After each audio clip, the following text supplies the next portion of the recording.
கர்த்தருடைய பரிசுத்த நாமத்துக்கு ஸ்தோத்திரம். ஆண்டவராகிய இயேசு கிறிஸ்துவின் நாமத்தில் உங்களை நான் வாழ்த்துறேன். மறுபடியும் இந்த ஸ்டீகன் பால் பைபிள் இன்ஸ்டியூட்டில் நாம் ஒருவர் சந்திப்பது தேவனுடைய சுத்த கிருபை இறக்கம். அதுக்கான நம்ம பாஸ்டர் ஐயா சொன்னப்பன் ஐயாக்காக, பாஸ்டர் அம்மாக்காக, உடன் ஊழியருக்காக வந்திருக்கிற தேவ ஊழியர்கள் மற்றும் அத்தனை தேவ பிள்ளைகளுக்காக நான் கர்த்தருக்கு நன்றி சொல்கிறேன். மத்தியில் தாமஸ் ஆல்வின் ஐயா வந்திருக்காங்க, அவங்களுக்காக கர்த்தருக்கு நன்றி சொல்கிறேன். கர்த்தர் உங்களை ஆசீர்வதிப்பாராக. அல்லேலூயா. மெய்யாகவே தேவன் இங்கே இருக்கிறார். அல்லேலூயா. பிரசன்னம் இங்கே இருக்கு. மெய்யாகவே கர்த்தர் இந்த இடத்துல அவருடைய வார்த்தைகளை நமக்கு வெளிப்படுத்துகிறார், நமக்கு கர்த்தர் போதிக்கிறார். நம்ம தொடர்ந்து வெளிப்படுத்தின விசேஷத்திலிருந்து சபை வரலாறு பார்த்து கொண்டு வருகிறோம். கடைசியா பார்த்தது ஆறாவது என்னது? பிலதெல்பியா.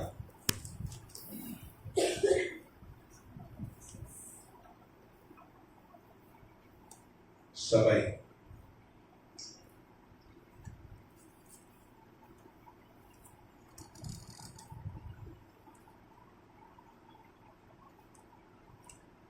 எப்போத்துலேருந்து இது எப்போ வரைக்கும்? 1799 முதல் கிபி 7, சுமார் ஒரு 175 ஆண்டுகள் முன்பாக வரைக்கும் பிலடெல்பியா சபை காலம்தான். நாமத்துக்கு இந்த சபை இந்த காலகட்டத்தில் தான் சபைக்கு ஒரு திறந்த வாசலை கர்த்தர் வைத்தார். சுவிசேஷத்துக்கான திறந்த வாசல் கர்த்தர் ஏற்படுத்தினார். வாசலை திறந்தார். உலகெங்கிலும் சர்வ சிருஷ்டிக்கும் சுவிசேஷம் சேரும்படியாய் இந்த காலகட்டத்தில் கர்த்தர் வாசல்களை திறந்தார். கர்த்தர் நாமத்துக்கு ஸ்தோத்திரம். வெளிப்படுத்துகிற விசேஷம் 3ஆம் அதிகாரம்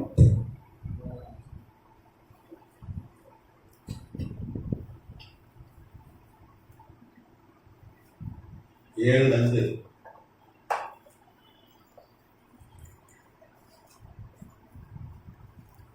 12 வரை இந்த சபை குறித்ததான காரியங்கள் யோவான் மூலமாய் நமக்கு எழுதி கொடுக்கப்பட்டிருக்கிறது. இதெல்லாம் சபைக்கு போகவர்களை கர்த்தர் யோவானுக்கு காண்பித்து கொடுக்கிறார். நம்ம போன வகுப்புல பார்த்தோம், முதல் சபைக்கு சீக்கிரமாய் வருகிறேன், கர்த்தருடைய வருகையை குறித்ததான செய்தி பிலதெல்பியா சபை காலத்துல தான் சொல்லப்பட்டது. அப்போ கர்த்தர் வரப்போகிறார், சீக்கிரமாய் வரப்போகிறார் என்கிற செய்தி இப்போ ஒரு 200 ஆண்டுகளாக தான் சொல்லப்பட்டு வருகிறது. அல்லேலூயா. போன வகுப்புல நம்ம தெளிவா ஆய்வு செய்தோம். அது மாதிரி இந்தியாவுக்கு வந்து முதல் பேப்டிஸ்ட் மிஷனரி வில்லியம் கேரி இந்த காலகட்டத்தில் தான் இந்தியாவுக்கு வந்தார் அப்படின்னு சொல்லி பார்த்தோம். அது குறிப்பாக வந்து இந்தியாவின் முதல் ஞானஸ்தானம் பெற்ற கிறிஸ்துவர் யார் என்று பார்த்தோம். யாரு? கிருஷ்ண பால். கரெக்டா? கிருஷ்ணன் பால் என்கிற ஒரு மனிதன், அவர்தான் இன்னைக்கு இவ்வளவு பெரிய இந்திய தேசத்துக்கு முதல் மூழ்கி ஞானஸ்தானம் எடுத்த ஒரு ஆள் அவர் தான். கர்த்தநாமத்துக்கு ஸ்தோத்திரம்.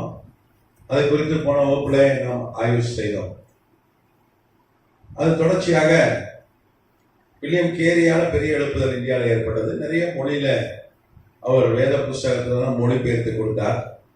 ஒரு சாதாரண ஒரு காப்புலர் தான், ஒரு செருப்பு தைக்கிறவர் தான்.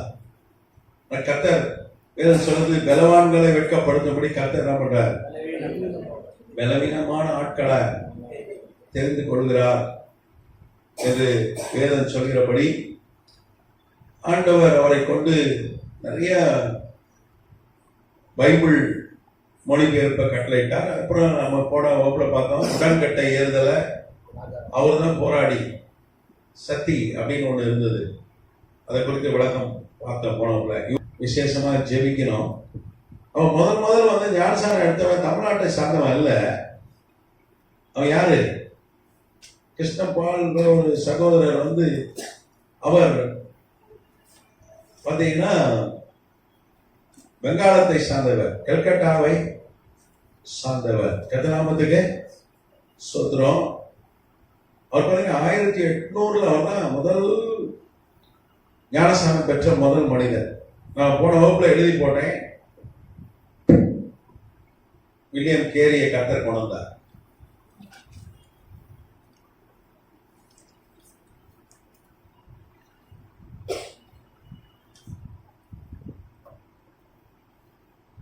ஆயிரத்தி 1800 கரெக்டா? கிருஷ்ண பால்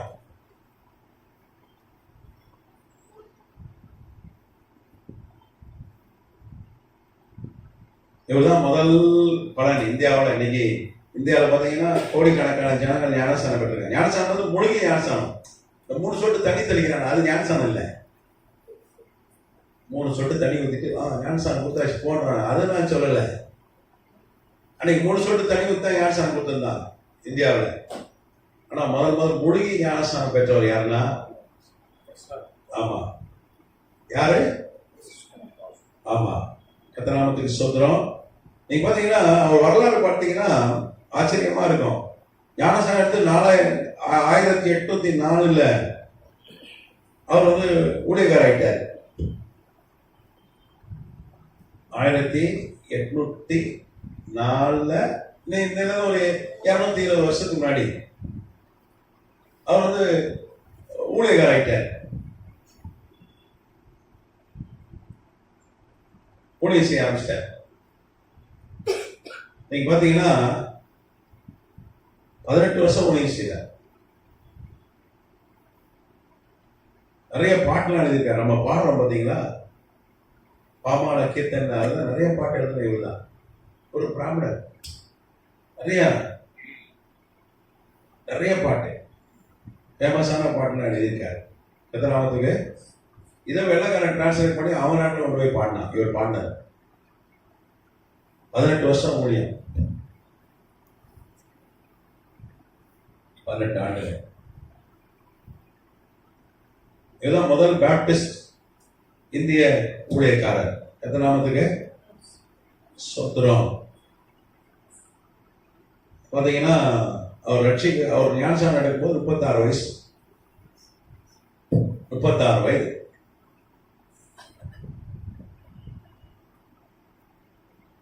$150 கோடி பேர் அன்னைக்கு. முதல் ஞானஸ்நானம் எடுத்த ஒரு ஆள் யாருன்னா கிருஷ்ணபால். அப்போ கர்த்தர் வில்லியம் கேரிய இந்த காலகட்டத்தில் தான் இந்தியாவுக்கு கொண்டு வந்தார். ஆக்சுவலா அவருக்கு எப்படி ரட்சிக்கப்பட்டார்? அவருக்கு ஒரு கொடிய நோய் இருந்தது. கர்த்தர் சுகமாக்கினார். அல்லேலூயா. அவங்க பாருங்க, ஆண்டவர் இந்த கிருஷ்ணபால் என்கிற ஒரு பிராமின் தான். நீங்க பாத்தீங்கன்னா பிராமணர்கள் நிறைய ஊழியம் செஞ்சிருக்காங்க. இந்தியாவில் சபை கட்டப்படுறதுக்கு கர்த்தர் நிறைய பிராமணர்களை எழுப்பி இருக்கிறார். கர்த்தநாமத்துக்கு ஸ்தோத்திரம். வில்லியம் கேரி என்கிற மனிதனை கர்த்தர் இந்தியாவுக்கு கொண்டு வந்தார். கர்த்தநாமத்துக்கு ஸ்தோத்திரம். நீங்க பாத்தீங்கன்னா அவர் 8 வருஷம் ஊழியம் செஞ்சு ஒரு ஆள் ஞானஸ்நானம் எடுத்தார். எத்தனை வருஷம் போராட்டம்? 8 வருஷம். விட்டு ஓடிடுவான். 8 வருஷம் போராடியாச்சு, ஒரு ஆள் கூட ஞானஸ்நானம் எடுக்கல.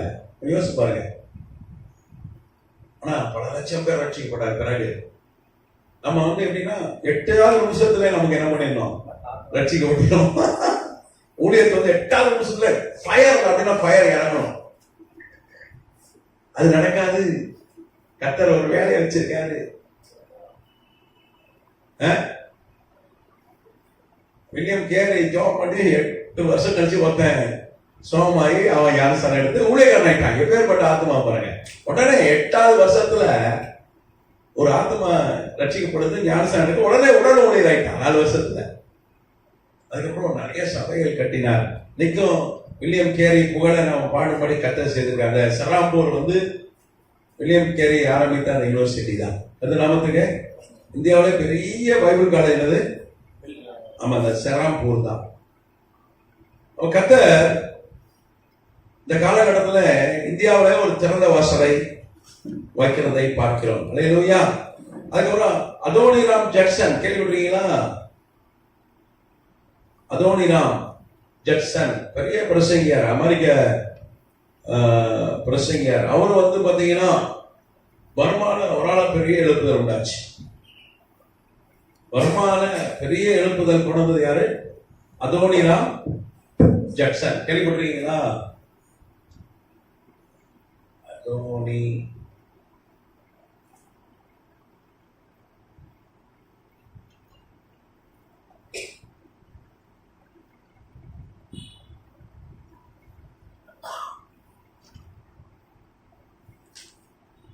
இவரு அமெரிக்கன்.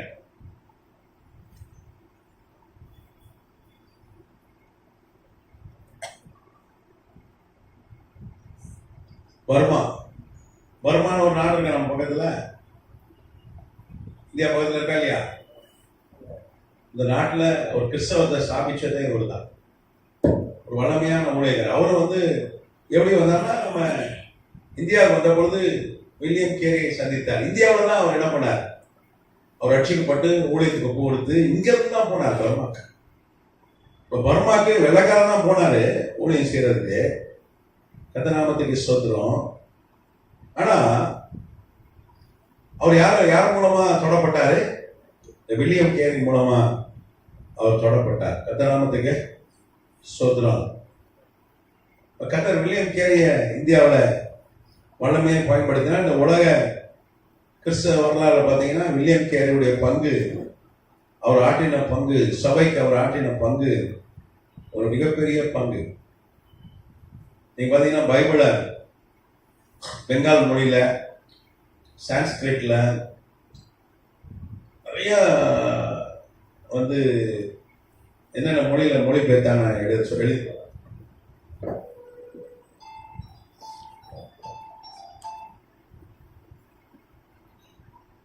ஒரியா. ஒரியான்றது என்னது? ஒரிசால பேசக்கூடிய மொழி. மராத்தி. மராத்தி எங்க பேசுறது? மகாராஷ்டிரா. மகாராஷ்டிரால பேசப்படுற மொழி வந்து மராத்தி, ஹிந்தி கிடையாது. உத்தரப்பிரதேசம் தான் ஹிந்தி. அப்புறம் ஹிந்தியில பைபிள் மொழி பெற்றார். மத்திய பிரதேசம், உத்தரப்பிரதேசம், இந்த பகுதியிலெல்லாம் ஹிந்தி பேசப்படுகிறது. அப்புறம் அசாமீஸ். அசாமீஸ் ஒரு மொழி அசாம்ல.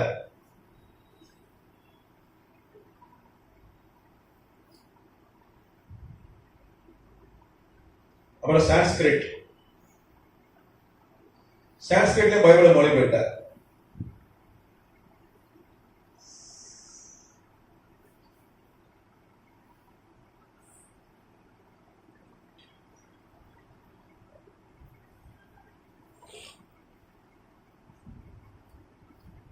எத்தனை மொழியில மொழிபெயர்த்தார்?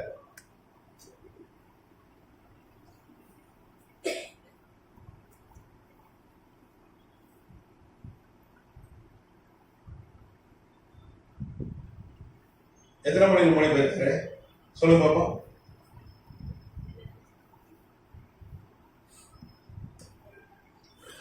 ஒன்னு, ரெண்டு, மூணு, நாலு, அஞ்சு மொழியில பாருங்க. ஒரு வெள்ளைக்காரன், ஒரு வெள்ளைக்காரன் இங்கிலீஷ் பேசுற ஆளு இந்த மொழியெல்லாம் கத்துக்கிட்டு கர்த்தருக்காக ஊழியம் செஞ்சு இதெல்லாம் இந்த மொழியில எல்லாம் என்ன பண்ண பைபிளை மொழிபெயர்த்தார். அல்லேலூயா. நம்ம ஒன்று கத்துக்கணும்னா நம்ம கஷ்டத்து. ஆனா ஒன்னே ஒன்று நம்ம சீக்கிரம் கத்துக்கணும். என்னது? செல்போன். பிறந்த குழந்தை தவளை கத்துக்குதோ, உட்கார கத்துக்குதோ இல்லையா, குப்புற படுக்க கத்துக்குதோ இல்லையா, செல்போனை ஃபர்ஸ்ட் கத்துக்குது. வயிற்றுல இருக்கும்போதே கத்துக்குது. அம்மா காரியம் அதை கையில வச்சுட்டு தானே இருக்கா, வயிற்றுக்குள்ள இருக்கும் போதே கத்துக்குது. ஆனா மற்ற காரியங்கள் நம்ம கற்றுக்க விரும்ப மாட்டேங்கிறோம். இன்னைக்கு நீங்க எல்லாம் வந்திருக்கீங்க பைபிளை கற்றுக்கணும்னு. பெரிய ஆசீர்வாதம் உங்களுக்கு, கர்த்தர் பெரிய ஆசீர்வாதம் வைத்திருக்கிறார். ஆனா மற்றவங்க எங்கே? சபை ஞாயிற்றுக்கிழமை ஃபுல்லா இருக்கும் ஐயா சபை. ஆனா மற்றவங்களாம் எங்க போயிட்டாங்க? அவங்களுக்கு கற்றுக்க விருப்பம் இல்லை. கற்றுக்கிட்டு என்னையா பேசணும், ஏதோ தோசை சுட பரோட்டா சுட கற்றுக்கிட்ட விட வீட்டில் சுட்டு சாப்பிடலாம். பைபிளை கற்றுக்கிட்டு என்னையா லாபம் அப்படின்னு சிலர் நினைக்காங்க.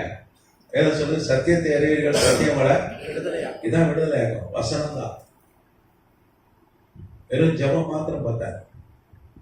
வெறும் ஜபம் மாத்திரம் பத்தாது. வார்த்தை தான் ஒரு மனுஷனை விடுதலையாகும். ஏன்னா வானம் பூமி ஒழிந்து போனாலும் வார்த்தை ஒழிந்து போவார். அங்கேயும் தேவைப்படும் வார்த்தை. கரெக்டா? சொத்தெல்லாம் விட்டு படிக்க வைக்கிறாங்க, அப்படிதானே? நீட் எக்ஸாம் எத்தனை செத்தே போயிட்டான் நீட் எழுதிட்டு. ஆனால் அதனால ஒரு பிரயோஜனம் இல்லை. டாக்டராகி நீங்க காட்டுங்களேன். டாக்டர் எல்லா டாக்டரும் ஃபேமஸாக இல்லை. எம்பிபிஎஸ் படித்தவங்கன்னா நான் எவ்வளோ சம்பளம் கிடைச்சதுன்னு நினைக்கிறீங்க?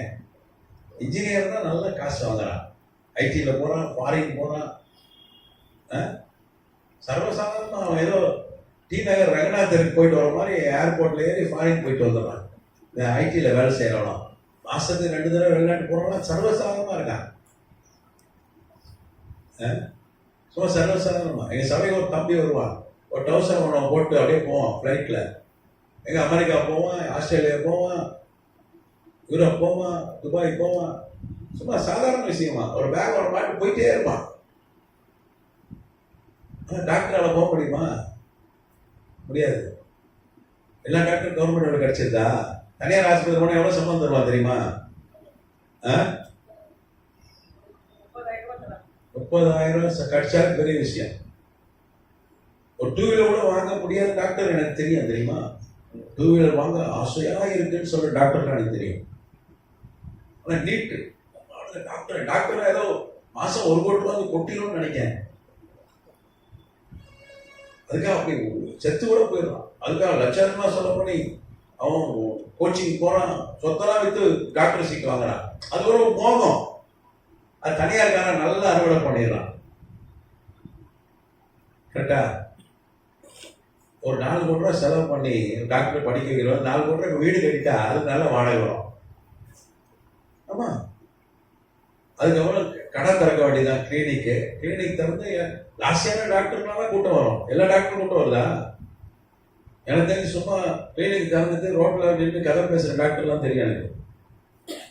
எனக்கு தெரியும் பெரிய ஸ்பெஷலிஸ்ட் ஒரு ஆள் கூட இன்னைக்கு வரலன்னு பேஷண்ட். நீ வெறுமையே தான் போற வீட்டுக்கு, பெட்ரோல் நஷ்டம். அப்படிலாம் டாக்டர்ஸ் இருக்காங்க. ஆனா வானம் பூமி ஒழிஞ்சு போனாங்க. அந்த கர்த்தருடைய வார்த்தை அது நம்மளை காப்பாற்றும், நம்மளை நடத்தும், நம்மளை ஆசீர்வதிக்கும், நம்மளை உயர்த்தும். ஆமா, இவ்வளெல்லாம் நிச்சயமா ஒரு பலன் உண்டு. கர்த்தர் நம்மளை ஆசீர்வதிப்பார். அல்லேலூயா. எத்தனாமத்துக்கு ஸ்தோத்திரம். இந்த காலகட்டத்தில் இந்தியாவுக்கு கர்த்தர் ஒரு பெரிய ஆசீர்வாதத்தை இந்த காலகட்டத்தில் கர்த்தர் கட்டளையிட்டார். அது மாத்திரம் இல்லை, பார்த்தீங்கன்னா அநேக நாடுகளில் இந்த காலகட்டத்தில் தான் சுவிசேஷங்கள் போச்சு. அது மாதிரி அங்கே யாரும் மிஷினரி போக முடியாது. ஏன்னா ரோம பேரரசு இரும்புத்துறை போட்டு எல்லாத்தையும் மூடிட்டாங்க. சபை சுவிசேஷ கூட்டம்னு ஒன்று கிடையாது. இந்த காலகட்டத்தில் முதல் பப்ளிக் மேடை போட்டு சுவிசேஷ கூட்டங்கள் நடத்த ஆரம்பித்தது இந்த காலகட்டத்தில் தான். முதல் இந்த பிலதெல்பியா சபை காலகட்டத்தில் தான். கர்த்தருக்கு ஸ்தோத்திரம். நீங்க பாத்தீங்கன்னா முதல் நியூசிலாந்து ஒரு நாடு இருக்கு, கேள்விப்பட்டிருக்கீங்களா? எங்க இருக்கு நியூசிலாந்து? ஆஸ்திரேலியா பக்கத்துல இருக்கா? ஆஸ்திரேலியா கண்டத்துல இருக்கா? ஆமா, இந்த காலகட்டத்தில் தான் நியூசிலாந்துக்கு சுவிசேஷம் போச்சு. நிறைய நாடு இருக்கு, மடகாஸ்கர் நாட்டுக்கு போச்சு. நிறைய பைபிள் சொசைட்டி இந்த காலகட்டத்தில் தான் ஆரம்பிக்கப்பட்டு நிறைய பைபிள் அச்சடிக்க ஆரம்பித்தார்கள். கர்த்தருக்கு ஸ்தோத்திரம். நிறைய சார்ல்ஸ் பின்னி போன்ற வல்லமையான ஊழியர்கள்லாம் இந்த காலகட்டத்தில் தான் கர்த்தர் அவர் எழுப்பினார். கர்த்தருக்கு ஸ்தோத்திரம். இந்த முக்கிய நிகழ்வுகளை நான் கொஞ்சம் எடுத்து போடுறேன். இந்த காலகட்டத்தில் 1801 இந்த காலகட்டத்தில் தான் தென் ஆப்பிரிக்காவுக்கு சுவிசேஷம் போச்சு. தென் ஆப்பிரிக்கா, சவுத் ஆப்பிரிக்கா, கேள்விப்பட்டீங்களா? தென் ஆப்பிரிக்கா. ஆமா, நெதர்லாந்து மிஷினரிகள் போனார்கள். நெதர்லாந்து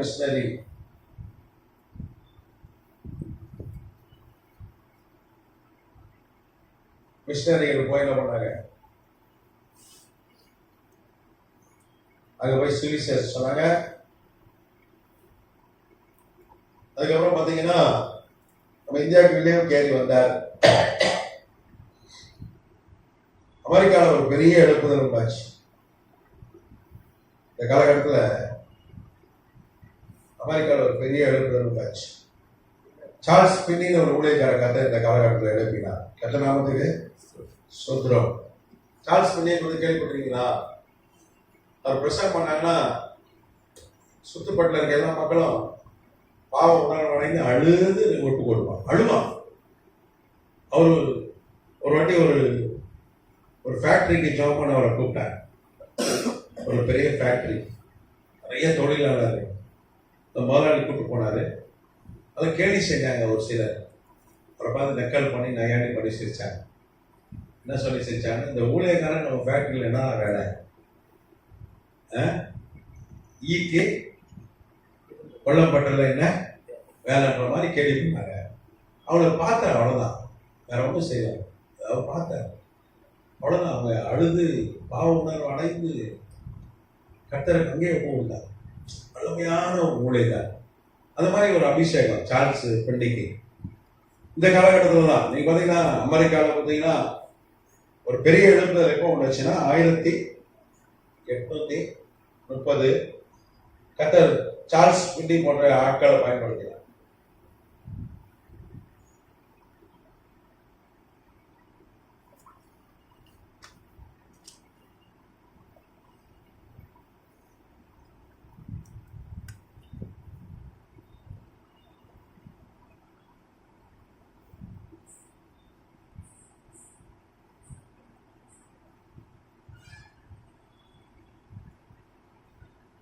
அவர் தீர்க்க தரிசனம் சொல்ல, பேர் சொல்லிலாம் அழைக்கல. அவர் பிரசங்கம் பண்ணுவாரு, அழுவாங்க ஜனங்க மீட்டிங்ல.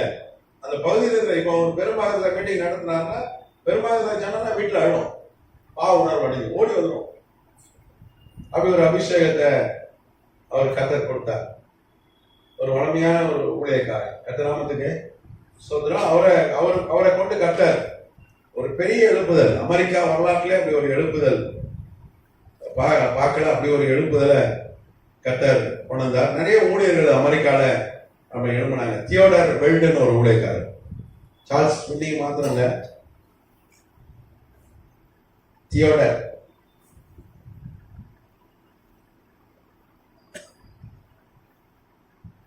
வெல்டன்.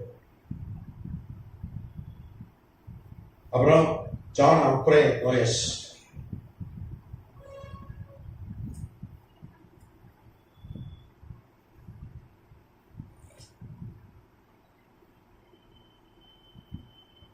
அப்புறம் ஆண்ட்ரூ லிட்டி ஸ்டோன்,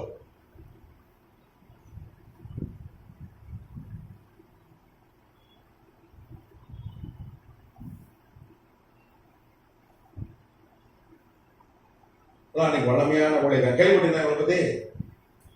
கேள்விப்பட்டீங்க?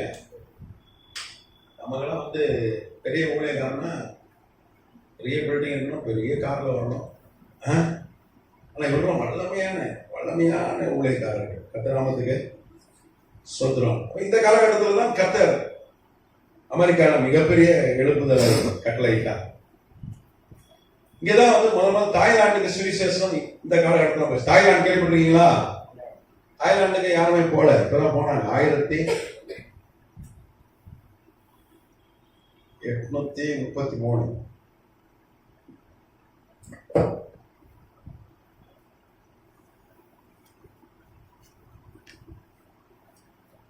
தாய்லாந்து எதுக்கு நம்ம ஃபேமஸ்? சுற்றுலாத்தலம். கரெக்டா? ரொம்ப பிரசித்தி பெற்ற சுற்றுலாத்தலம் தாய்லாந்து. பாவம் நிறைந்த ஒரு பட்டணம். அங்க இந்த காலகட்டத்தில் சுவிசேஷம் போச்சு. மிஷனரிமார்கள் போனாங்க, மெத்தடிஸ்ட் மிஷனரிமார்கள்.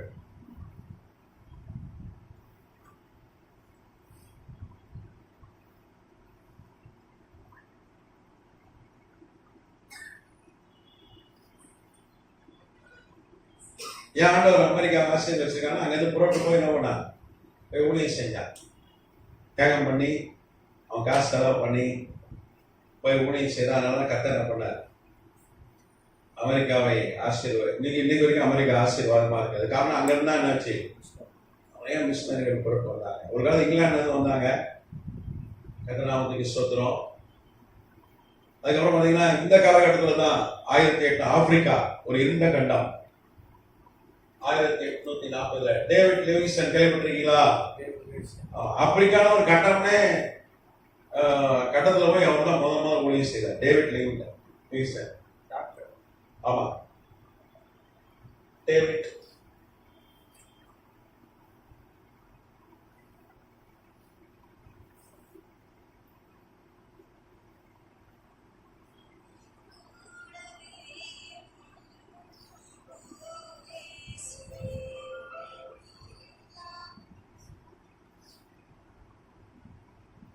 அநேக இடங்கள்ல இந்த காலகட்டத்தில் தான் நைஜீரியா நாட்டுக்கு இந்த காலகட்டத்தில் தான் போச்சு சுவிசேஷம்.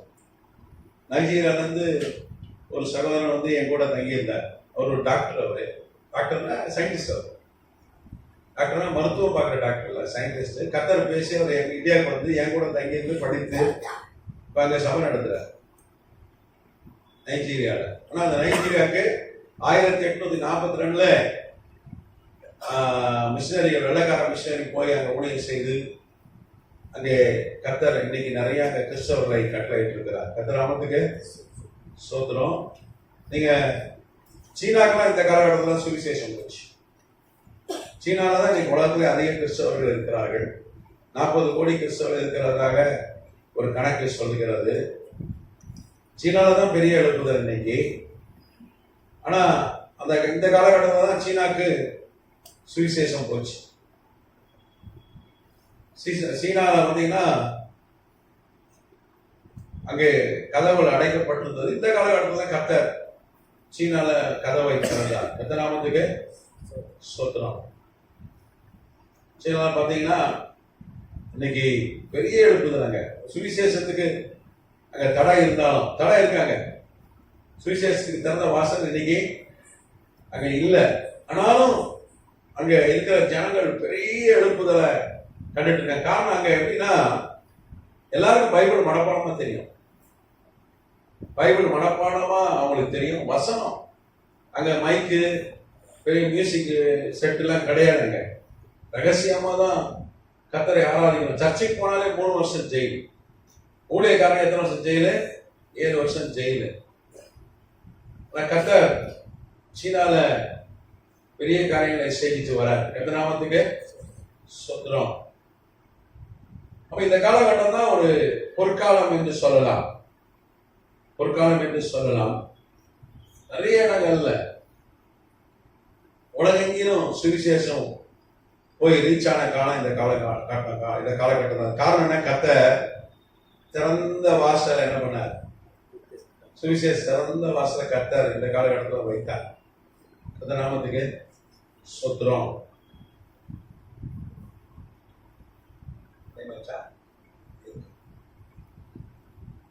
அழிச்சிடலாமா? எழுதிட்டீங்களா?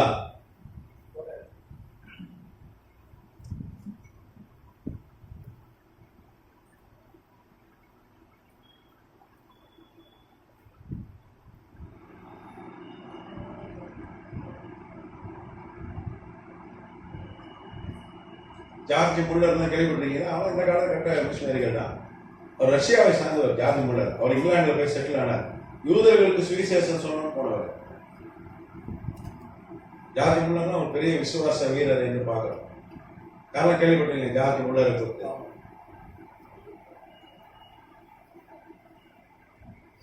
ஹட்சன் டெய்லர் தான் வந்து சைனா இந்த காலகட்டத்தில் தான் ஹட்சன் டெய்லர் ஊழியம் செய்தார்.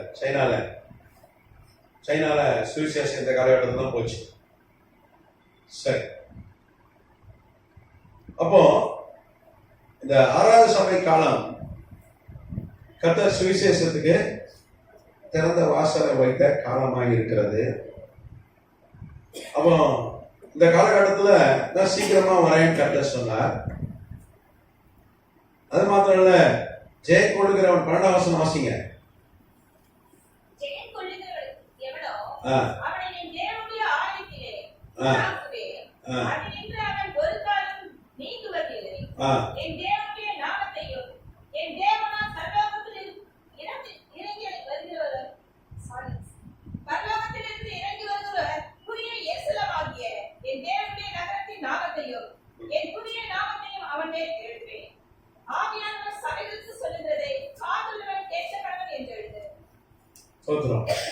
ஆண்டவர் என்ன சொல்றாரு? ஜெயம் கொள்கிறவன் என்ன பண்ணுவாரா? என் தேவனுடைய ஆலயத்திலே தூணாக்குவேன், அதனால் அவன் ஒரு காலம் நீக்குவதில்லை. என் தேவனுடைய நாமத்தையும் என் தேவனால் பரலோகத்தில் இருந்து இறங்கி வருகிற புதிய எருசலேம் ஆகிய என் தேவனுடைய நகரத்தின் நாமத்தையும் என் புதிய நாமத்தையும் அவன்மேல் எழுதுவேன். யாருக்கு அப்படி இந்த ஆசீர்வாதமா? ஜெயம் கொள்கிறவன். இந்த காலகட்டத்தில் ஜெயம் கொள்கிறவர்களுக்கு அப்படி ஒரு ஆசீர்வாதத்தை கொடுப்பேன் கர்த்தர் சொல்றார். கர்த்தர் நாமத்துக்கு ஸ்தோத்திரம். இப்ப ஜெயம் அப்படின்னா வெற்றினா பொருளாதார வெற்றி அதை குறிக்கலைங்க, உலக பிரகாரமான வெற்றி கொடுக்கல. நம்ம பிசாசை ஜெயிக்கணும், பாவத்தை ஜெயிக்கணும். யாக்கோவை பார்த்து ஆண்டவர் என்ன சொன்னார்? நீ என்ன பண்ண? மனிதனையும் மேற்கொண்ட, தேவனையும் என்ன பண்ண? மேற்கொண்ட அப்படின்னு தான் சொன்னார். அப்படிதானே சொன்னாரு. அவனை சண்டையை போட்டான், கத்தி எடுத்து மனிதனோட சண்டை போட்டானா? இல்ல, அவன் ஜோம் பண்ணான், மன்றாடி ஜோம் பண்ணான். அதனாலதான் கர்த்தர் அவன் பேரை என்ன வைத்தாரு? இஸ்ரவேல்னு மாத்தி அவனை ஆசீர்வதித்தார். கர்த்தர் நாமத்துக்கு ஸ்தோத்திரம். அப்போ வேதம் சொல்லுது, நம்ம பாவத்தை ஜெயிக்கணும், சோதனையை ஜெயிக்கணும், பிசாச ஜெயிக்கணும். அப்படி நம்ம அதுதான் வெற்றி. அதுதான் வெற்றி. வெற்றின்றது அதுதான். பொருளாதார வெற்றியோ, ஒரு வீடு வாங்கிறதோ, ஒரு கார் வாங்கிறதோ, படிப்புல வெற்றி, அதுவும் வெற்றி தான். அதையும் தருவார் ஆண்டவர். அந்த வெற்றியை கட்டாயம் தருவார். ஏன்னா தானியேல் புஸ்தகம் 6ஆம் அதிகாரத்துல தானியேல் சொல்றான், எனக்கு எல்லா காலத்திலும் எனக்கு என் காரியம் ஜெயமா இருந்தது என்று அவன் சொல்றான். அப்ப அவன் பிரைம் மினிஸ்டரா இருந்தா அதுவும் வெற்றி தான். அந்த வெற்றியை கர்த்தர் கொடுப்பார். ஆனா எல்லாத்துக்கும் மேல ஒரு ஆவிக்குரிய வெற்றியை குறித்து அங்க பேசப்படுகிறது. கர்த்தர் நாமத்துக்கு ஸ்தோத்திரம். அவன் ஜெயம் கொடுக்கிறவன் எவனோ அவனை கர்த்தர் என்ன பண்ணுவாரா? சொல்லுங்க, ஒரு வாட்டி வாசிக்கிறீங்களா? வாசிங்க.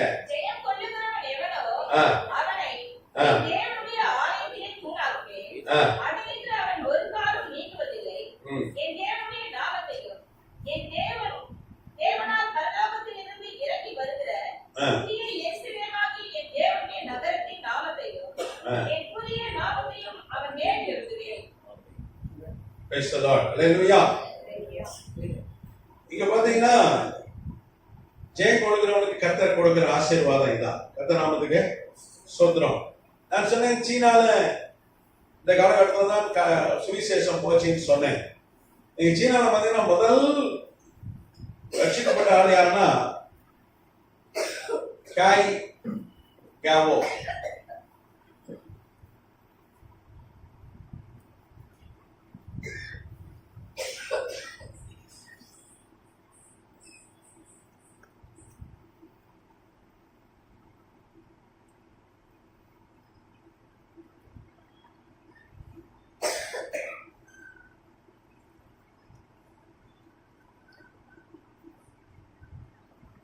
முதல் ரட்சிக்கப்பட்டு ஞானஸ்நானம் பெற்ற ஒரு ஆள் யாருன்னா இவர் தான். நீங்க பாத்தீங்கன்னா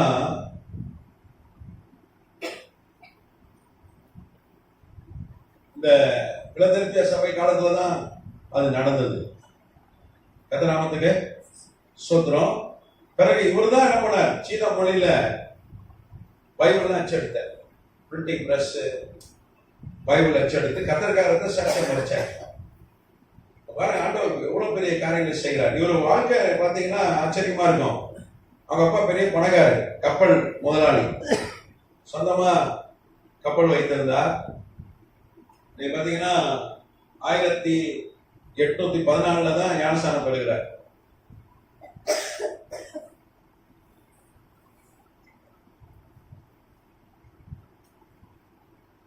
சீனாவுடைய முதல் விசுவாசி மூலிகை ஞானஸ்நானம் எடுத்த ஒரு விசுவாசி.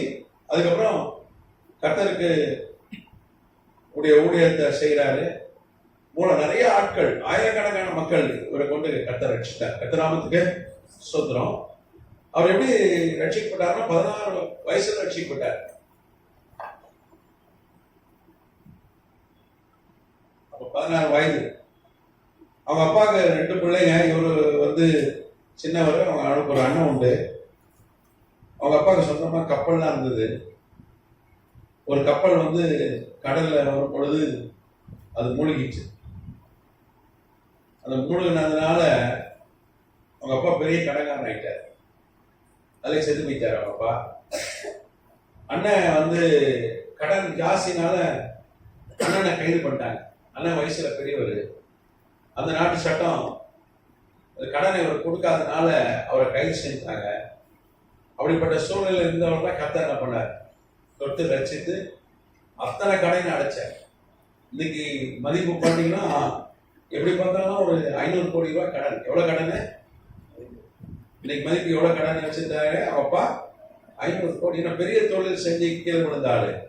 500 கோடி ரூபாய் கடனை கர்த்தர் இந்த காய் கோவாக்கு அடைக்க உதவி செய்தார். 500 கோடி ரூபாய். 500 கோடி ரூபாய் நம்ம தலை சுத்துறதுல கேட்கும் போதே, ஆமா பெரிய பணக்காரன்.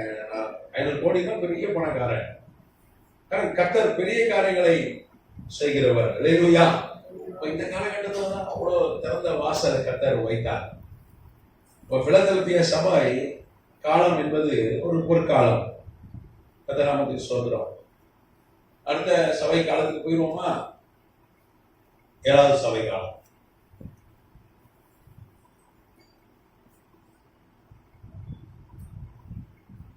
சபை காலம் என்னது? லவோதிக்கேயா. அப்படிதானே வாசிக்கிறோமா? லவோதிக்கேயா 14 வாசிப்போம்.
தண்ணி குடிக்கிறீங்க சார்?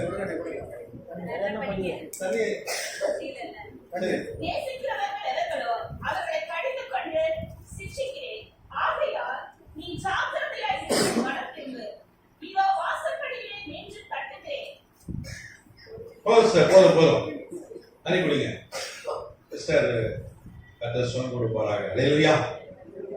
இங்க ஆண்டவர் லவோதிக்கேய சபை இருக்கிறதுலே மோசமான சபை எதுனா 7 சபை இல்ல, இந்த லவோதிக்கேய சபையில அது பாத்தீங்கன்னா 1867 முதல் வருக வரைக்கும். அப்ப இப்ப நம்ம எந்த சபை காலத்துல இருக்கோம்?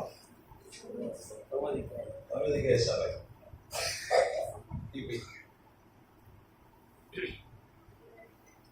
வருகை வரை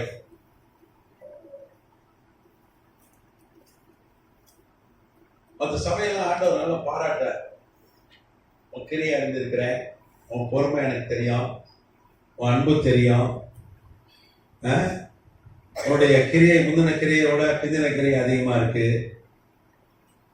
அப்படிலாம் சொல்லி பாராட்டுற சில சபைகள்ல சில குறைய சுட்டி காட்டினாலும் நிறைய பாராட்டு பெறுகிறது மற்ற சபையெல்லாம். ஆனா நீங்க நவதிக சபை பார்த்தீங்கன்னா ஆண்டவர் ஆரம்பிக்கும் போதே சொல்றாரு, உண்மையும் சத்தியம் உள்ள சாட்சியும் தேவனுடைய சிருஷ்டிக்கு ஆதியமாய் இருக்கிற ஆமேன் என்பவர் சொல்கிறதாவது. நாமத்துக்கு இந்த வசனத்தை நம்ம கிரேக்க மொழியில வாசாதான் இன்னும் நல்லா உங்களுக்கு தெளிவா புரியும். வெளிப்படுத்தின விசேஷம்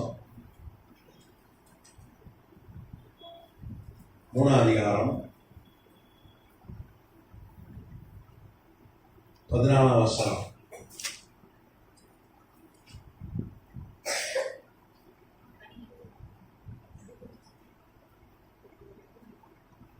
நான் வாசிக்கா கிரேக்க மொழியில யாராவது வாசிக்கிறீங்களா கிரேக்க மொழியில? சரி,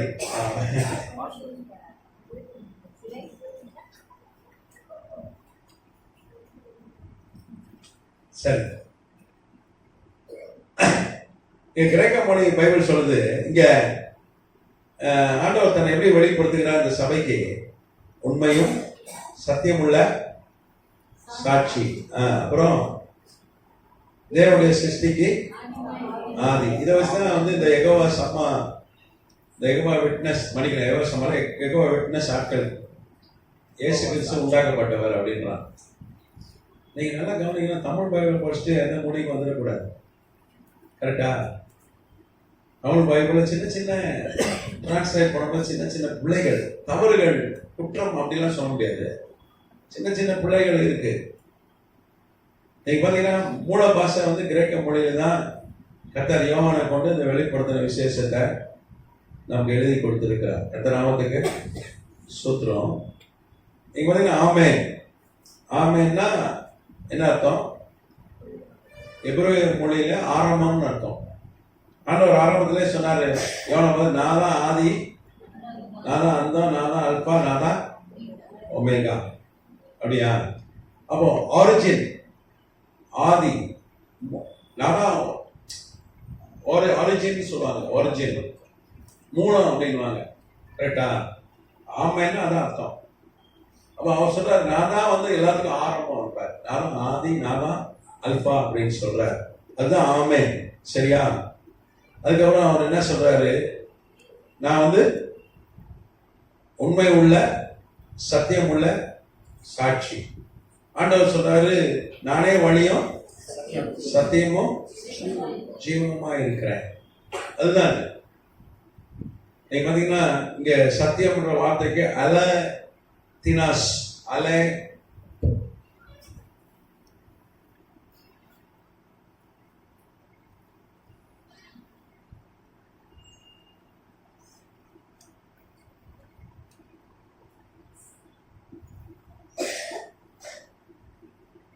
அலத்தினஸ்னா கர்த்தருடைய வார்த்தை. சத்தியங்கிறது என்ன? தேவனுடைய வார்த்தை. சத்தியத்தை அறிவீர்கள், சத்தியம் உங்களை விடுதலையாக்கும்.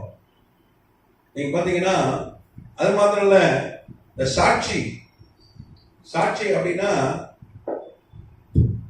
அதுக்கு நான் சத்திய சாட்சின்றதுல, சாட்சின்ற கிரேக்க சொல் பாத்தீங்கன்னா மார்டேஸ்.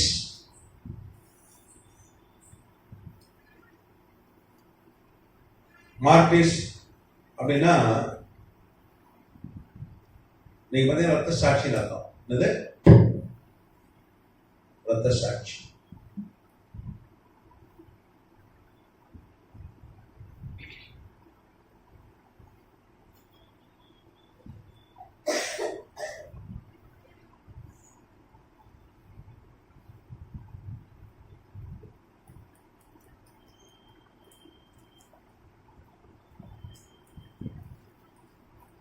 ஆண்டவராக இயேசு கிறிஸ்து பேசுறார் யோவானோட. அவர் என்ன சொல்றாரு? அவர் சிலுவையில் தொங்கி ரத்த சாட்சியை மறிச்சாரா இல்லையா? மறிச்சாரா இல்லையா?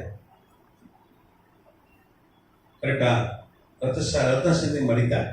முதல் ரத்த சாட்சி யாரு? பழைய புதிய ஏற்பாடுல யாரு?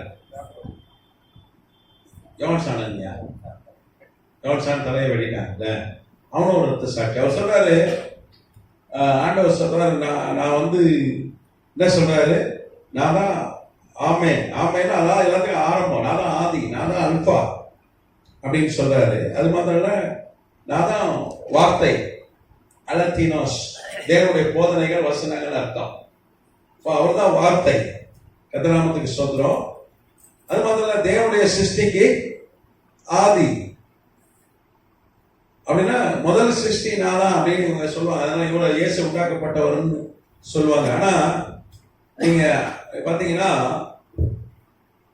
அதுல என்ன போட்டிருக்குன்னா, ஆதின்னு இங்க போட்டிருக்குல்ல, ஆர்ச்சேன்னு ஒரு வார்த்தை பயன்படுத்தப்பட்டது. ஆதி போட்டிருக்குல்ல, சிருஷ்டிக்கு ஆதி, இங்க ஆர்ச்சே அப்படின்னு ஒரு வார்த்தை பயன்படுத்தப்பட்டது. அப்படின்னா ஒரிஜினேட்டர்னு அர்த்தம். ஒரிஜினேட்டர் உண்டாக்குறவர், கிரியேட்டர்னு அர்த்தம், சிருஷ்டிகர்னு அர்த்தம். கிரியேட்டர், சிருஷ்டிகர்.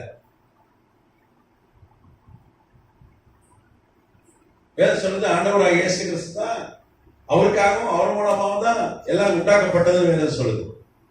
உண்டாக்குனது யாரு? ஆண்டவராக இயேசு கிறிஸ்து. இந்த திரியேகத்துக்குரிய நான் ஒரு கிளாஸ் எடுக்கிறேன் உங்களுக்கு அப்புறமா. நம்ம எல்லாம் குழம்பி போய் இருக்கிறோம், சரியா? ஒரு கிளாஸ் எடுக்கிறேன். இது முடிஞ்ச உடனே திரியேகம் ரொம்ப தெளிவா குழப்பம் இல்லாத உங்களுக்கு கற்றுக்கிறவங்க கற்றுக் கொடுத்துறோம். நம்ம போட்டு குழப்பம் இடியாப்பா சிக்கல், நூடுல்ஸ் சிக்கல், எல்லாம் சிக்கல் பண்ணிடலாம் இந்த திரியேகத்துல. சரி, அப்போ அவர் தான் ஆதி. ஆதினா உடனே இவங்க சொல்லுவாங்க, இல்லை இந்த ஆதி தேவனுடைய சிருஷ்டிக்கு ஆதி அப்படின்னா அவர் தான், அவர் முதல் உண்டாக்கப்பட்டார், பிறகு என்னாச்சு எல்லாம் உண்டாச்சுன்னு சொல்றாங்க. அவர் உண்டாக்கப்பட்டவர் இல்லை, அவர் ஆண்டவர். ஆண்டவர் உண்டாக்கப்பட்டவரா? நீங்க பாருங்க, ஆதியிலே வார்த்தை, இந்த வார்த்தை தேவனாக இருந்தது, மாம்சமான. கரெக்டா? அதனால தமிழ் பைபிளை பிடிச்சி தொங்கிட்டு கூடாது. டிரான்ஸ்லேஷன் 1706 ஒரு வெள்ளைக்காரன் வந்து டிரான்ஸ்லேட் பண்ணி கொடுத்தாரு. அவருக்கு தெரிஞ்ச தமிழ் தான். அன்னைக்கு இவ்வளோ நமக்கே தமிழ் தெரிய மாட்டேங்குது. வெள்ளைக்காரன் கஷ்டப்பட்டு ஒரு வருஷம் படிச்சு தமிழ் கத்துக்கிட்டு நமக்கு மொழிபெயர்த்து கொடுத்துருக்கிறார். அது பெரிய அற்புதம் தான் கர்த்தர் நாமத்துக்கு. அப்ப அவர் தான் கிரியேட்டர், அவர் தான் சிருஷ்டிகர். அவர் என்ன சொல்றாரு? நான் தான் வார்த்தை, நான் தான் ஆதி, நான் தான் சிருஷ்டிகர், நான் தான் வந்து ரத்த சாட்சியா மறிச்சேன் அப்படின்னு சொல்றாரு. கர்த்தர் நாமத்துக்கு சொல்றோம். யாருக்கு சொல்றாரு? இன்னைக்கு இருக்கிற சபைக்கு சொல்றாரு. சொல்லிட்டு என்ன சொல்றாரு? உன் கிரியை நான் அறிஞ்சிருக்கிறேன். நீ எப்படி இருக்கிற?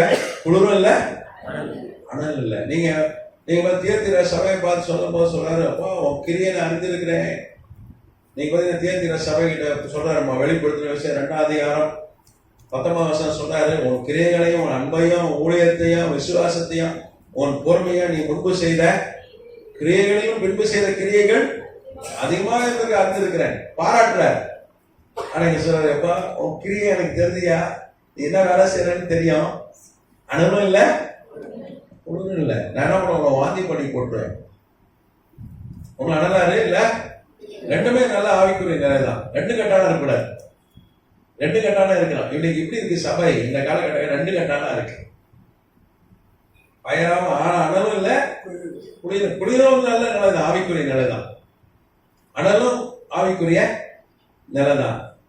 ஆனா ரெண்டு கட்டான நிலையில இன்னைக்கு சபை இருக்கு. அதனால கர்த்தர் என்ன பண்றாரு? வாந்தி பண்ணி போடுவேன்னு சொல்ற. இப்போ வாந்தி பண்ணி போடுற நிலையில தான் இன்னைக்கு இருக்கு. இன்னைக்கு இருக்க சபை காலம். அன்னைக்கு இருந்த எழுப்புதல் இன்னைக்கு இல்ல. அன்னைக்கு இருந்த ஆதியில இருந்த அன்பு இன்னைக்கு இல்ல. அன்னைக்கு இருந்த அந்த உண்மை, அன்னைக்கு இருந்த பரிசுத்தம் இன்னைக்கு கிடையாது. ஆண்டவரே சொல்றாரு, இன்னைக்கு நம்ம லவோதிக்கேய சபை காலம் தான். அது மாத்திரம் இல்ல, அவர் என்ன சொல்றாரு? நீ வந்து குருடன் அப்படின்றார். 17ஆம் வசனத்துல அவர் என்ன சொல்றாரு? நீ நிர்வாகியம் உள்ளவனும், பரிதவிக்க படத்தக்கவனும், தரித்திரனும், குருடனும், நிர்வாணமா இருக்கிறது அறியாமல். எப்படின்னா ஆவிக்குரிய நம்ம குருடர்களாக இருக்கிறோம், தரித்திரர்களாக இருக்கிறோம், நிர்வாணிகளாக இருக்கிறோம். அது நமக்கு தெரியல. நம்ம என்ன சொல்றோம்? நான் ஐஸ்வர்யவான் என்று, திரவிய சமன் எனக்கு ஒரு குறையில் என்று சொல்றேன். ஆமா, அப்படி சொல்றேன். இன்னைக்கு சபை அப்படிதான் இருக்கு. கர்த்தர் நாமத்துக்கு ஸ்தோத்திரம். அதனால என்ன சொல்றாரு? நீ ஜாக்கிரதையா மனம் திரும்புன்னு சொல்றாரு 19ஆம் வசனத்துல. இன்னைக்கு இருக்க சபையை பார்த்து கர்த்தர் என்ன சொல்றாரு? நீ மனம் திரும்பு. நல்ல ஊழியர்களுக்கு நல்ல சபை இருக்காங்க, இல்லைன்னு சொல்ல. ஆனா பெரும்பாலும் மோசமா இருக்கு. பெரும்பாலும் எப்படி இருக்குன்னா, மனம் திரும்ப வேண்டிய சூழ்நிலையில அது இருக்கிறது. இதோ வசனம் வாசிங்க. இதோ வாசற்படியில் நின்று தட்டுகிறேன், ஒருவன் சத்தத்தை கேட்டு கதவை திறந்தால் அவனிடத்தில் நான் பிரவேசித்து அவனோடு போஜனம் பண்ணுவேன், அவனும் என்னோடு போஜனம் பண்ணுவான். இது யாருக்கு சொல்லப்பட்டது? ஒரு அவிசுவாசிக்கு அல்ல, ஒரு விசுவாசிக்கு சொல்லப்பட்டது, சபைக்கு சொல்லப்பட்டது. இதோ வாசல் கதவை நான் என்ன பண்றேன். அவன் ஆண்டவர் உள்ளத்துல இல்லை. இன்னைக்கு இருக்க சபை பெரும்பாலும் கர்த்தரே இல்லை, ஆண்டவரே இல்லை. எதை சொல்றது? நாம் தான் தேவனுடைய ஆலயம், பரிசுத்த தங்குற தேவனுடைய ஆலயம் நம்ம இருக்கிறோம். இப்ப நமக்குள்ள ஆண்டவர் இருக்கிறோம். அப்போ முன்பு இந்த சபைக்குள்ள எல்லாருக்குள்ளேயும் கர்த்தர் இருந்தார். அவன் இன்னைக்கு என்ன பண்றாரு? வாசல் படை நின்றுனா கதவை திறங்கப்பா, என்னுடைய உள்ள விடுங்கப்பா, நான் வந்தேன்னா என்ன பண்ணுவேன், நான் உள்ளத்துக்கு நான் வரேன் அப்படின்னு சொல்றாரு. நான் வந்து நீ கதவை திறந்தீங்கன்னா நான் உன்னை பிரவேசித்து உன்னோடு என்ன பண்ணுவேன், போஜனம் பண்ணுவேன், நீ என்னோடு போஜனம் பண்ணுவாய்ன்ற. அப்படி பரிதவிக்கப்பட்ட ஒரு நிலை தான் நீ சபை. புரியுதா? இன்னைக்கு உள்ளத்துல ஆண்டவர் இல்லை, நமக்குள்ள இல்லை. ரொம்ப குறைவான ஆட்கள் கூட தான் ஆண்டவர் இருக்கார். ரொம்ப பேர் விட்டு ஆண்டவர் போய் ரொம்ப காலம் ஆச்சு. வேதம் சொல்றது பரிசுத்தாவியை துக்கப்படுத்தக்கூடாதுன்னு போட்டிருக்கு. துக்கப்படுத்தினா என்ன பண்ணுவாரு? போயிடுவாரு. ஆதியாகமத்துல வாசிக்கிற 6ஆம் அதிகாரத்துல 3ஆம் வசனம் சொல்லுது, தேவனுடைய ஆவி மனிதனோடு என்றென்றும் போராடுவதில்லை. ஆண்டவர் நம்ம உள்ளத்துல பரிசுத்த ஆவியானவர் தான் தங்குறாரு. நமக்குள்ள தங்குறாரு. ஆண்டவர் என்ன ரூபத்துல தங்குறாரு? பரிசுத்த ஆவியானவர் தங்குறாரு, உள்ளத்துல வராரு. இன்னைக்கு இருக்கிற சபை பரிதவிக்கப்பட்ட ஒரு சபையா இருக்கு. அனலும் இல்லாம குளிர் இல்லாம இருக்கு. கர்த்தர் என்ன பண்றாரு? வாந்தி பண்ணி போடுவேன்னு சொல்றாரு. அப்போ இன்னைக்கு ரொம்ப பரிதவிக்கப்பட்ட ஒரு சபை காலம். அப்ப இந்த லவோதிகேயா சபை காலம் எது வரைக்கும்னா வருகை வரைக்கும். ஏன்னா சபை எடுத்துக்கொள்ளப்பட்ட பிறகுதான் அந்திகிறிஸ்து என்ன பண்ணுவான்? வெளிப்படுவான் என்று நாம் வாசிக்கிறோம். தெசலோனிக்கேயர்ல சொல்லப்படுது. அப்போ வருகை வரைக்கும், அதுக்கப்புறம் சபை இருக்காது. பூமியில அந்திகிறிஸ்து வரும்போது சபையே இருக்காது. சபை காலம்லாம் முடிஞ்சிடும். சபை இருக்காது, ஊழியக்காரன் இருக்க மாட்டான், சுவிசேஷகர் இருக்க மாட்டான், தீர்க்கதரிசி இருக்க மாட்டாங்க, அப்போஸ்தலர் இருக்க மாட்டாங்க, போதகர்கள் இருக்க மாட்டாங்க. இப்ப சபையே இருக்காது. இப்ப சபை தான் தடவிது அந்திகிறிஸ்துடைய வெளிப்பாட. அந்திகிறிஸ்து பிறந்துட்டான். என்ன எங்க பிறந்துட்டானா? அமெரிக்கால பிறந்துட்டான். அமெரிக்கால அவன் பிறந்துட்டான் அந்திகிறிஸ்து. ஒரு யூத குடும்பத்துல அவன் பிறந்துட்டான். ஒரு தான் கோத்திரத்துல பிறந்துட்டான். ஒரு நாள் வந்து நிற்பான், ஆட்சிக்கு வருவான். அதான் வேதம் சொல்லுது. இதுக்கு நீங்க தரிசனம் ஏதாவது கண்டீங்களா? அதான் கரெக்டா பைபிள் சொல்லுதியா? நான் சொல்லல. அதுக்கு தீர்க்க தரிசனம் சொல்ல தேவையில்ல. நீங்க ஜெபிக்கும் போது காட்சி கீழ்ச்சி பாத்தீங்களா? ஒரு வெள்ளக்காரி பிள்ளைய பெத்தெடுக்கிற மாதிரி காட்சி பார்த்தீங்க? எல்லாம் இங்க சொல்லப்பட்டிருக்கியா? பிறந்துட்டான். அப்போ சபை வந்து எடுத்துக்கொள்ளப்படுகிற வரைக்கும் லவோதிகேயா சபை காலம். நாமத்துக்கு சோதரன் டைம் ஆச்சு. அப்போ மனம் திரும்ப சொல்றாரு ஆண்டவர். அனல் இல்லாம குளிர்மா இருக்கிற ஒரு சபை காலத்துல நாம இருக்கிறோம். நம்ம என்ன சொல்றோம்? நாங்க ஆவிக்குரிய நிலையில நாங்க அப்படி இருக்கோம், இப்படி இருக்கோம், ஐஸ்வர்யமான இருக்கோம். ஆனா ஆண்டவர் சொல்றாரு, இல்ல நீ கண்ணு குருடா இருக்கும், ஆவிக்குரிய கண்ணு குருடா இருக்கு. அப்ப நம்ம ஆவிக்குரிய கண்கள் திறக்கப்படணும். அது நம்ம அதுக்காக ஜெபம் பண்ணணும். தாவீது என்ன ஜெபம் பண்ணா? சங்கீதத்துல நம்முடைய அதிசயங்களை காணும்படியாக வேதத்துல இருக்க அதிசயம் காணுமே என் கண்களை. அவனுக்கு குருட ஒண்ணும் கிடையாது. தாவீது பிறக்கும் போதுல இருந்து சார வரைக்கும் கண் பார்வை நல்லதா இருந்தது. அப்ப எந்த கண்ணு திறக்கணும்ன்றா? ஆவிக்குரிய கண். அவன் பெரிய பணக்காரன், பெரிய ராஜா. அவன் ஜெபம் பண்றான். எப்படி ஆண்டவரே ஆவிக்குரிய கண்களை திறப்பீர். அப்ப நம்ம கண்ணு இப்ப லவோதிகேயா சபை காலத்துல கண்ணு எப்படி இருக்கு? கூட இருக்கு. நம்ம டெய்லி ஜெபம் பண்ணணும். நம்ம வேற எதுக்கு ஜெபம் பண்றோம்? இந்த கண்ணை கொஞ்சம் மக்களா இருக்கு ஆண்டவரே, இந்த கண்ணை கொஞ்சம் சரி பண்ணுங்க. இந்த கண்ணுக்காக ஜெபம் பண்றோம். நல்லது, ஜெபம் பண்ணுங்க. அதுக்காக போய் டக்குன்னு போறோம் டாக்டர்கிட்ட, ஒரு ஆபரேஷன் பண்றோம், கண்ணாடி வாங்கி மாட்டிக்கிறோம். நீ கண்ணாடி கடைக்காரன் நல்லா பணக்காரன் ஆயிட்டான். இன்னைக்கு பெரிய பிசினஸ். ஓயமரம் நிறைய கண்ணாடி கடை வந்துச்சு. ஒண்ணு வாங்கினா ஒண்ணு ஃப்ரீன்றான். 10,000 ரூபாய் 5,000 ரூபாய்க்கு விற்குது கண்ணாடி. கண்ணாடி கடை ஏறி போச்சு. இதுக்கு நம்ம கவனம் செலுத்துறோம். ஆனா உள்ளுக்குள்ள ஒரு கண்ணு இருக்கு, அது குருடா இருக்கு. ஆனா நான் சொல்றேன், சூப்பரா இருக்கு அந்த பார்வை. இந்த கண்ணு தான் ஏன் கொஞ்சம் சரியா தெரிய மாட்டேங்குது.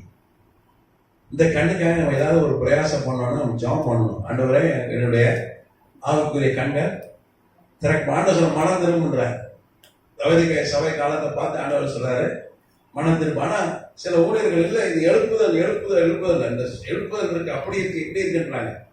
ஆனா வேதம் அப்படி சொல்லலை. அனல் எல்லாம் குளிர்ந்தவங்க தான் இருக்கு சபை. நம்ம ஜெபம் பண்ணணும், மனம் திரும்பணும். நம்ம ஆவிக்குரிய கண்கள் திறக்கப்படுவதற்கு என்ன பண்ணணும்? நம்ம ஜெபிக்கணும். அல்லேலூயா. மிச்சத்தை நம்ம அடுத்த வகுப்புல பார்க்கலாம். கேள்வி தான் நீங்க கேளுங்க. யார் காலத்துல? ஆரம்பத்துல இருந்தது. இடையில தான் உங்களுக்கு ஒரு 200 கிபிக்கு அப்புறம் தான் 3 குடம், நம்ம இந்த வரலாறுல பார்த்தோம்ல, எப்போ வந்துச்சு 3 குடம் தண்ணி ஊற்றினா போதும், அப்புறம் 3 சொட்டு தண்ணி ஊற்றினா போதும், அப்படி ஆயிடுச்சு. முழுக்கிதான் ஞானஸ்தானம் கொடுத்தாங்க இந்தியாவில் கூட. இந்தியாவில் முழுக்க ஞானஸ்தானம் தான். இடம் தான் மாறி போச்சு. அப்போ தோமா காலத்துல இருந்த முழுக்க ஞானஸ்தானம் அதுக்கப்புறம் திருப்ப எப்போ வந்துச்சுன்னா இந்த பிலதெல்பியா சபை காலத்துல தான்.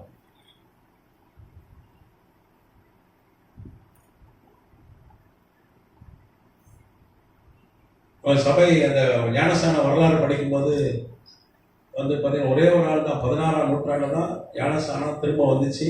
ஒரே ஒரு ஆள் தான் எடுத்தான்னு பார்த்தோம், சுக்லி ஒரு பேர். அவர் கொடுக்க ஆளே இல்லை, அவரே தான் என்ன பண்ணிக்கிட்டாரு, முங்கி எடுத்துக்கிட்டாரு. இன்னைக்கு ஞானஸ்தானம் கொடுத்துக்கிட்டே இருக்காங்க, தினந்தோறும் ஞானஸ்தானம் பெருகிற கூட்டம் பெருகிட்டு இருக்கு. ஆனா அன்னைக்கு ஒரு ஆளு கூட இல்லை. அப்படி மங்கி போச்சு. நல்ல போதனை வந்துச்சு. எத்தனை நாமத்துக்கு சொத்துறோம்.